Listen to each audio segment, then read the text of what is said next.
तो अब देख रहे हैं हम एरोटेरिया का जो है अपना आधुनिक बिहार का इतिहास, ठीक है ना, इसको भी हम देख रहे हैं। देखो क्या क्या बात इसमें देखना है। देखो पहले तो सिलेबस देख दो, ठीक है ना, ये सारे हमारे टॉपिक सिलेबस करने को कवर करने वाले हैं, ठीक है। फिर अब हम शुरू कर रहे हैं यूरोपियन कंपनी का आगमन, ठीक है। सबसे पहले पुर्तगालियों की बात करेंगे। देखो बिहार में सबसे पहले जो पुर्तगाली जो सबसे पहले यूरोपियन कंपनी आए, यूरोपीय आए थे व्यापार करने के लिए, वो थे पुर्तगाली, ठीक है ना। सबसे पहले पुर्तगाली ऐसे व्यापारी थे जो बिहार में आए थे व्यापार करने के लिए, ठीक है। और ये जो है इन्होंने पटना में अपना कोई फैक्ट्री नहीं बनाया, ठीक है ना, बिहार में कोई फैक्ट्री नहीं बनाया।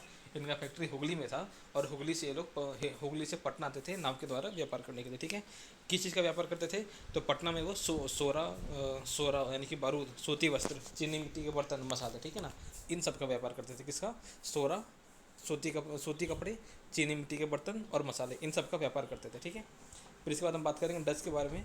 तो डचों ने पहली अपना बिहार में अपना पहला फैक्ट्री कब खोला था? 1632 में, यानी कि ठीक है, ये इसको देखो, डचों ने अपना पहला फैक्ट्री बिहार में कब खोला था? 1632 में खोला था। इसको हम ऐसे भी याद रख सकते हैं कि बिहार में फैक्ट्री खोलने वाले जो पहली यूरोपियन कंपनी थी वो थी डच, ठीक है ना, कैसी? डच। बिहार में फैक्ट्री खोलने वाली जो पहली यूरोपियन कंपनी थी वो थी डच कंपनी। कब खोला था? 1632 में खोला था। कहाँ पर खोला था? पटना में, ठीक है ना, पटना में खोला था, ठीक है। पटना कॉलेज का जो उत्तरी इमारत है, ठीक है ना, पटना कॉलेज का जो नॉर्थ वाला जो बिल्डिंग है वो पहले डच फैक्ट्री थी, ठीक है। फिर डच जो है इन्होंने भी अपना ये क्या चीज़ का व्यापार करते थे? तो सूती वस्त्र और सोरा, ठीक है ना, सूती वस्त्र और सोरा, इन दोनों का ये लोग बहुत ही ज़्यादा जो है व्यापार करते थे, ठीक है। इस बात हम बात करेंगे पटना अंग्रेज़ के बारे में। तो अंग्रेज़ों ने अपना पहला फैक्ट्री कब खोला था बिहार में? तो ये खोला था 1620 में, ठीक है ना। अंग्रेज़ों ने अपना पहला फैक्ट्री कब खोला था? 1620 में खोला था, ठीक है। और कहाँ पर? पटना के आलमगंज में, ठीक है ना, पटना के आलमगंज में खोला था, ठीक है। लेकिन 1621 में, ठीक है ना, अगले साल 1621 में ये कंपनी बंद हो गई, ठीक है। एक मिनट वेट करिए।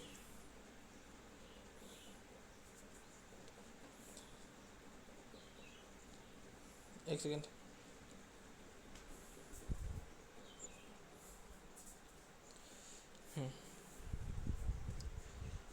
ठीक है, 1620 में खोला था पटना के आलमगंज में, और 1621 में ये बंद हो गया, ठीक है।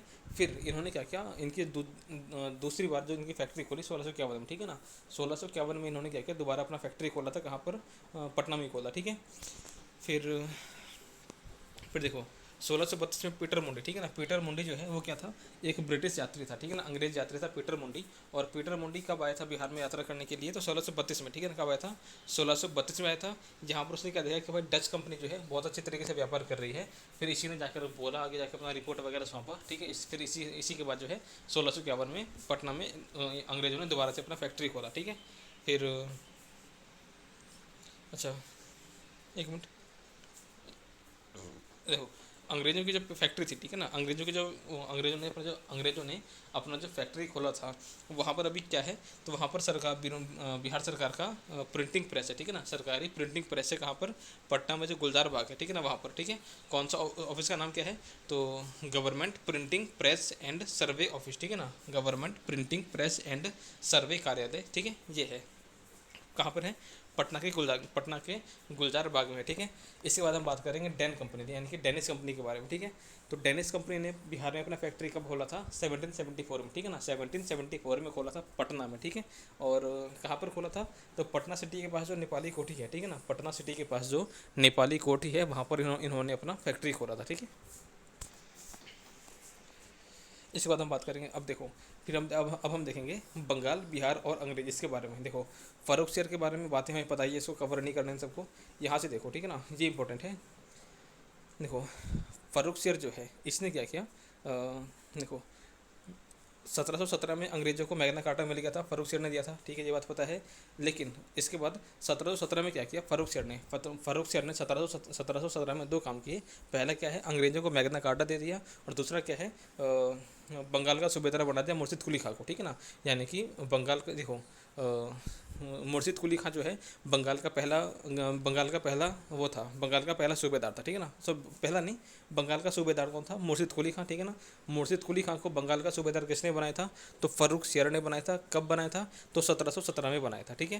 फिर इसके बाद क्या है, मुर्शिद कुली खां जो है इसको 2 साल के बाद 1719 में उड़ीसा की भी सूबेदारी मिल गई, ठीक है ना। उड़ीसा का सूबेदार देखो, बिहार बंगाल का सूबेदारी मिला था 1717 में, और उड़ीसा का सूबेदारी मिला 1719 में। किसने दिया था? तो फ़र्रुखसियर ने दिया था, ठीक है। फिर अच्छा, मुर्शिद कुली खां जो है, यही जो है इसने बाद में क्या किया, एक मिनट, एक मिनट वेट करिए। हाँ, मुर्शिद कुली खां जो है ये ठीक है।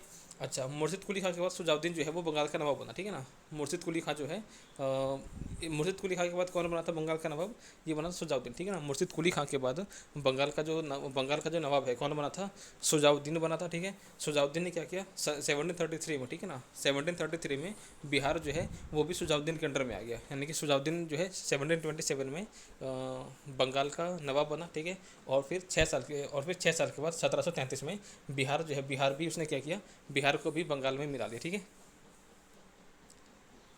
एक मिनट, नहीं नहीं, बिहार को मिलाया नहीं, बल्कि बिहार जो है वो जो है बिहार जो है वो सुजाउद्दीन के अंडर में आ गया, ठीक है। फिर सुजाउद्दीन ने क्या किया, सुजाउद्दीन ने बिहार का जो उप सूबेदार है वो बनाया था अलीवर्दी खां को, ठीक है ना।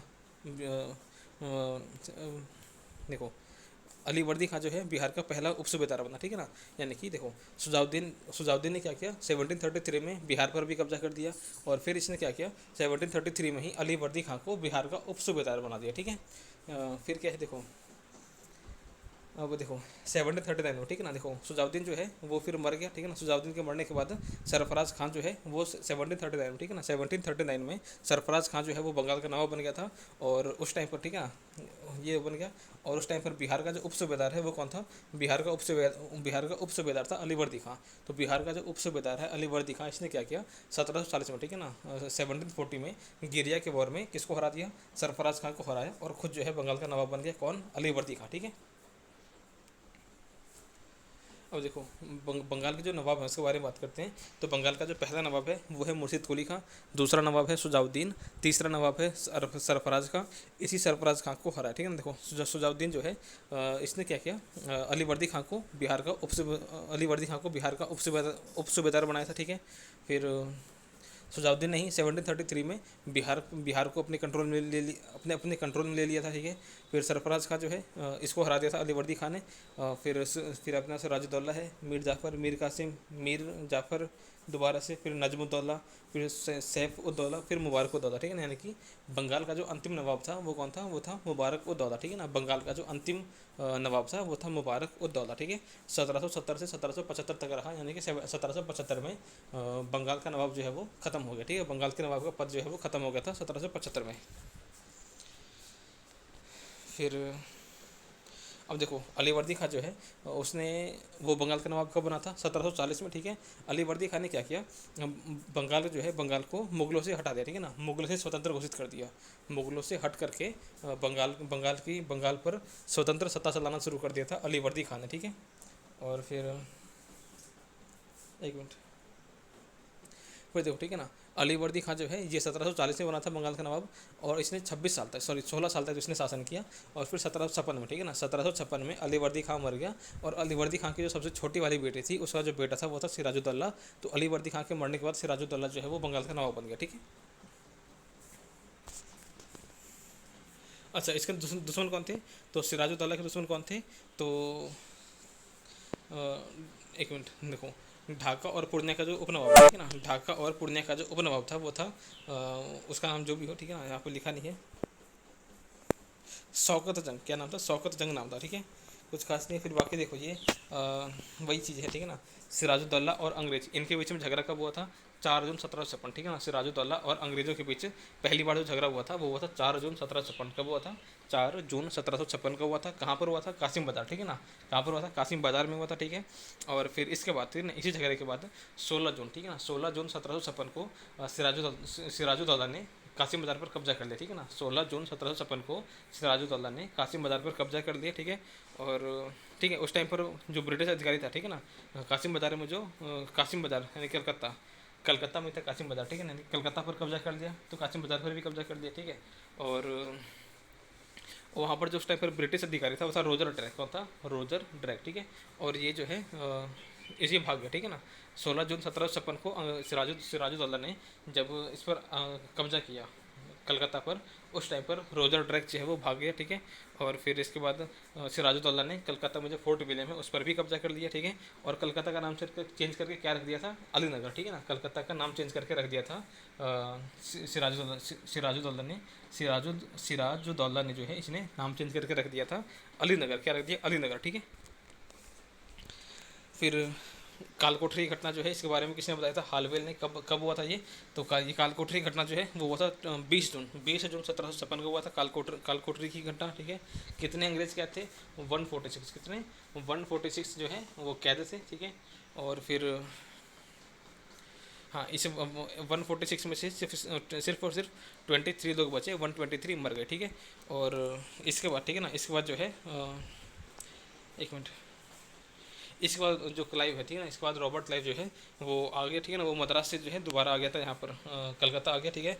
और 9 फरवरी, ठीक है ना, 9 फरवरी 1757, 9 फरवरी 1757 को रॉबर्ट क्लाइव, ठीक है ना, रॉबर्ट क्लाइव ने क्या किया, कलकत्ता पर कब्जा कर लिया दोबारा से, ठीक है। और सिराजुद्दौला को संधि के लिए रिवर्स किया, ठीक है ना। यानी सिराजुद्दौला जो है वो झुक गया और फिर उसने जो है संधि किया, कौन सा, इसे हम कहते हैं अलीनगर का संधि, क्या बोलते हैं, अलीनगर की संधि कहते हैं, ठीक है। फिर देखो इसके बाद प्लासी का वॉर कब हुआ था, 23 जून 1757, ठीक है ना। तो 23 जून 1757 को हुआ था। और फिर प्लासी के जैसे प्लासी का वॉर शुरू हुआ, ठीक है। प्लासी के वॉर का कारण क्या था, तो रॉबर्ट क्लाइव ने आरोप लगाया था कि भाई बंगाल का जो नवाब है सिराजुद्दौला, इसने अलीनगर की संधि का उल्लंघन किया है, इसी कारण से उसने युद्ध छेड़ दिया, ठीक है। वॉर कब हुआ था, 23 जून 1757 को हुआ था, ठीक है। और फिर कहाँ पर हुआ था, तो भागीरथी, ठीक है ना, भागीरथी नदी के तट पर हुआ था। और वहाँ पर एक मैदान है, प्लासी का मैदान, वहाँ पर हुआ था, ठीक है। इसमें अंग्रेज की तरफ कौन चले गए थे, तो ये सिराजुद्दौला का जो सेनापति है मीर जाफ़र, वो अंग्रेज़ों से जाके मिल गया था। इसके अलावा जो दीवान था सिराज का जो दीवान था राय दुर्लभ, वो भी चला गया, ठीक है। फिर कलकत्ता का जो वो था प्रभारी मानिक चंद, वो भी जो है अंग्रेज़ों के साथ जाके मिल गया था। इसके अलावा जो हाँ, कलकत्ता का एक काफ़ी अमीर व्यापारी था अमीचंद, ये भी जो है अंग्रेज़ों से जाकर मिल गया था। और फिर ये सब तो बातें हम वहाँ पर पढ़ेंगे, ठीक है ना। आधुनिक इतिहास में पढ़ेंगे, यहाँ पर उसको कवर करने का कोई ज़रूरत नहीं है। बिहार से संबंधित जो भी फैक्ट है उसको हम पढ़ेंगे, ठीक है। फिर इससे भी देखो कुछ खास नहीं है। हाँ, इसके बाद देखो मीर कासिम के बारे में ध्यान रखना है। मीर कासिम ने क्या किया, अपना जो राजधानी है वो ट्रांसफ़र किया, ठीक है ना। मुर्शिदाबाद से चेंज करके किसको बनाया था, तो मुंगेर को, ठीक है ना। मुर्शिदाबाद से मुंगेर अपना अपना राजधानी ट्रांसफ़र कर लिया था किसने, मीर कासिम ने, ठीक है। फिर अच्छा, मीर कासिम ने क्या किया, एक अर्मेनिया, ठीक है ना, अर्मेनिया का एक व्यक्ति था गुरगिन खां, अर्मेनिया का एक व्यक्ति था गुरगिन खां। इसको क्या किया, इसको अपनी सेना को प्रशिक्षित करने के लिए अर्मेनिया का एक व्यक्ति को बुलाया था किसने, मीर कासिम ने बुलाया था, ठीक है ना। और क्या नाम था उसका, गुरगिन खां नाम था, ठीक है। फिर इसके अलावा क्या है, मीर कासिम ने क्या किया, बिहार का जो नायब सूबेदार है राम नारायण, ठीक है ना, बिहार का जो वो था क्या है, नायब सूबेदार, ठीक है ना, बिहार का जो नायब सूबेदार था राम नारायण, इसको जो है मीर कासिम ने अपने पद से हटा दिया, ठीक है। और फिर जान से मार दिया। क्यों मारा, क्योंकि वो बिहार के वो जो बिहार का क्या आय आ रहा है, क्या व्यय हो रहा है, ठीक है ना, कितना पैसा आ रहा है, कितना पैसा खर्चा हो रहा है, वो सब की जानकारी देने से मना कर रहा था, ठीक है। एक मिनट, इसके बाद ठीक है ना, अब देखो इसके बाद हम बात करेंगे। देखो मीर कासिम ने जब इसको मारा, ठीक है ना, मीर कासिम ने जब राम नारायण को मार दिया था, ठीक है, जो कि राम नारायण कौन था, बिहार का नायब सूबेदार था, इसको मारा था मीर कासिम ने। इस कारण से जो वो था, इस कारण से जो एलिस था, ठीक है ना, एलिस कौन था, एलिस जो है वो एक ब्रिटिश एजेंट था। इसने क्या किया, जब इसने सुना कि राम नारायण मर गया है, तो इसने क्या किया, जाकर मीर कासिम को जो है वो पटना पर अटैक किया, ठीक है ना। कब किया था, जून 1767, ठीक है ना, जून 1763 में एलिस ने जो है पटना पर अटैक किया, ठीक है। और इसी कारण से मीर कासिम ने क्या किया, ब्रिटिश एजेंट एलिस को भी पटना में जान से मार डाला। इसी को हम कहते हैं पटना हत्याकांड, क्या बोलते हैं, पटना हत्याकांड, ठीक है। कब हुआ था ये, तो वही जून 1763 में हुआ था, ठीक है। फिर इसके बाद, ठीक है ना, जून 1763 में ही मीर कासिम को हटा करके मीर जाफ़र को, ठीक है ना, मीर कासिम को हटा करके दोबारा से मीर जाफ़र को बंगाल का नवाब बनाया गया, ठीक है। और फिर एक मिनट, ठीक है, इसी के बाद फिर वो बक्सर का वॉर वगैरह हो, उसको तो हम आगे देखेंगे, ठीक है। फिर क्या है, ये संधि वगैरह उसके बारे में देखेंगे आगे। देखो द्वैत शासन कब शुरू हुआ, लागू हुआ था 1765 में लागू हुआ था बंगाल पर, ठीक है। उस टाइम पर बिहार जो है वो भी बंगाल का हिस्सा था। और फिर बंगाल में अकाल पड़ा तो बिहार में पड़ा ही होगा। तो बिहार में पूर्णिया, दरभंगा, ठीक है ना, पूर्णिया, दरभंगा, पटना, भागलपुर, इन सब क्षेत्रों में, ठीक है ना, कहाँ कहाँ पर, पटना, पूर्णिया, भागलपुर और दरभंगा, इन क्षेत्रों में 1770 में, ठीक है ना, 1770 में बहुत ही भयंकर अकाल पड़ा था यहाँ पर, ठीक है। और ठीक है, इसके बाद 1772 में आया था वॉरेन हेस्टिंग, ठीक है ना। 1772 में जब वॉरेन हेस्टिंग आया था, इसने क्या किया, इसने द्वैत शासन को खत्म किया, ठीक है ना। 1772 में इस क्षेत्र से द्वैत शासन को खत्म कर दिया था वॉरेन हेस्टिंग ने, ठीक है। और फिर ठीक है, और बंगाल का जो नवाब है, ठीक है ना, बंगाल का जो नवाब का पद है उसको भी खत्म कर दिया था किसने, तो अपने वॉरेन हेस्टिंग ने, ठीक है ना। कब किया था, 1775 में इस बंगाल के नवाब के पद को खत्म कर दिया। और इस प्रकार बंगाल का जो अंतिम नवाब था वो था मुबारक उद दौला। कौन था, मुबारक उद दौला, ठीक है। फिर एक मिनट वेट करिए। अच्छा देखो, पटना में जो ब्रिटिश फैक्ट्री है उसका जो मुख्य अधिकारी है कौन था, वो था मिडल्टन, ठीक है ना। पटना में जो ब्रिटिश फैक्ट्री है उसका जो मुख्य अधिकारी था वो था मिडल्टन, ठीक है ना। मिडल्टन जो है इसने क्या किया, इसको एक मिनट, हाँ अब देखो, ये जो पटना में जो ब्रिटिश फैक्ट्री का जो मुख्य अधिकारी था वो था मिडल्टन, ठीक है ना।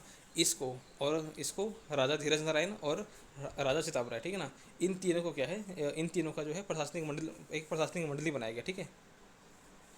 देखो, यानी 1766 में, ठीक है ना, 1766 में एक प्रशासनिक मंडली का गठन किया गया, ठीक है।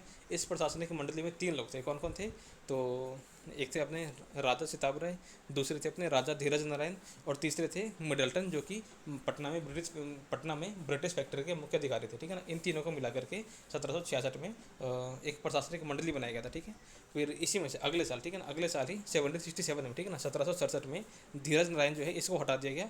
और जो सिताब राय है, ठीक है ना, इनको कंपनी ने क्या बनाया, नायब दीवान, ठीक है ना, नायब दीवान बना दिया। यानी कि बिहार का जो नायब दीवान है वो किसको बनाया गया था, ये बनाया गया था राजा सिताब राय को, ठीक है ना। कब बनाया गया था, 1767 में हटाया गया था, 1767 में बनाया गया था। किसको हटा करके, तो राजा धीरज नारायण को हटा करके, ठीक है।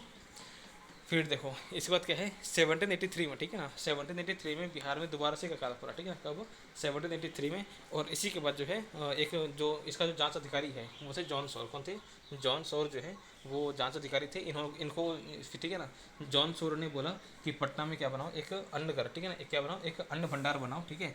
इसी के बाद, ठीक है ना, इसी के बाद जो है 1784 में पटना में गोलघर का निर्माण करवाया गया, ठीक है। गोलघर का निर्माण किसने करवाया था, किसके सिफारिश पर हुआ था, तो जॉन सॉर की सिफारिश पर हुआ था, ठीक है ना। और फिर इसका डिज़ाइन किस इंजीनियर ने इसको बनाया था, तो इसको बनाने वाले इंजीनियर का नाम था जॉन गास्टिन। का नाम था जॉन गास्टिन। और कब बनवाया था, तो 1784 में बनवाया था, ठीक है। तो ये जो हमारा पहला टॉपिक है जो यूरोपियन कंपनी का आगमन, वो टॉपिक हमारा कवर हो गया, ठीक है। जय हिंद, जय भारत।